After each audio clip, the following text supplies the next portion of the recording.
హెబ్రోను యేసు రక్తంలోని కడగబడింది. పెంతెకోస్తు యేసు రక్తంలోని కడగబడింది. బేర్షెబా యేసు రక్తంలోని కడగబడింది. లూథరన్ యేసు రక్తంలోని కడగబడింది. హోసన్న పరీక్షలు యేసు రక్తంలోని కడగబడింది. మీరు చెప్పండి, యేసు రక్తంలో కాలందరికీ కడగబడింది. సిద్ధాంతాలు డినామినేషన్లు వేరైనా ఒక్క రక్తం మనల్ని కడిగినప్పుడు మనం రక్త సంబంధికులు కాలేదా? ఎవరు సార్ మీరు? మీకోసం నేను ఎందుకు సార్ ఇంత దూరం రావాలి? కడప నుంచి 1000 కిలోమీటర్ల ప్రయాణం చేసి ఎందుకు రావాలి ఇక్కడికి? ఎందుకు వచ్చాను తెలుసా? మీరు నా రక్త సంబంధికులు కాబట్టి వచ్చాను. మీరు ఏ రక్తంలో కడగబడ్డారు ఆ రక్తంలోనే నేను కడగబడ్డాను కాబట్టి వచ్చాను నేను ఇంత దూరం.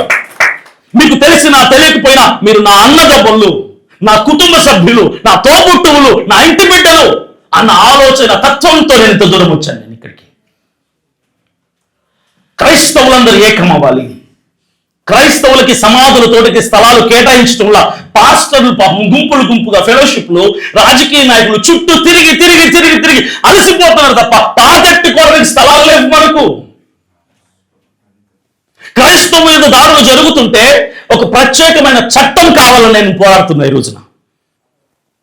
ఒక ప్రత్యేకమైనటువంటి కమిటీ ఏర్పాటు చేయాలి, ప్రొటెక్షన్ కమిటీ, క్రైస్తవుల్ని కాపాడుకోవటానికి. ఎస్సీ, ఎస్టీ, బీసీ, క్రిస్టియన్ ఈ 4 వర్గాల జేఏసీ జాయింట్ యాక్షన్ కమిటీయే మనం రానున్న రోజుల్లో ముందుకెళ్ళబోతున్నటువంటి political party. Christian, SC, ST, BC joint action committee. దీంతో మనం ముందుకెళ్తున్నాం.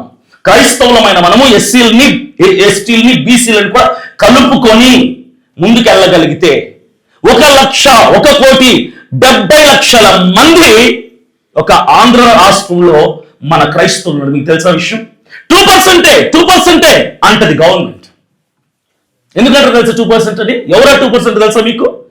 బీసీసీ ఉన్న క్రైస్తవులు వాళ్ళు లెక్కేసేది.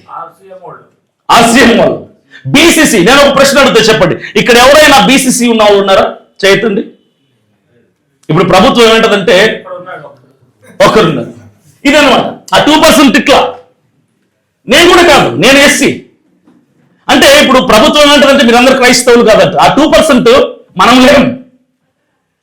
ఎందుకంటే మనకు బుర్ర, బుద్ధి, జ్ఞానం, విచక్షణ, విజ్ఞత ఉంది కాబట్టి అరే వెనకబడినటువంటి వర్గాలలో మేము యేసుక్రీస్తుని మా దేవుడిగా అంగీకరిస్తే ఒకవేళ మా మతం మారితే మారిద్దేమో కానీ వెనకబాటుతనం పోదు కదా. పిచ్చి ప్రభుత్వమా?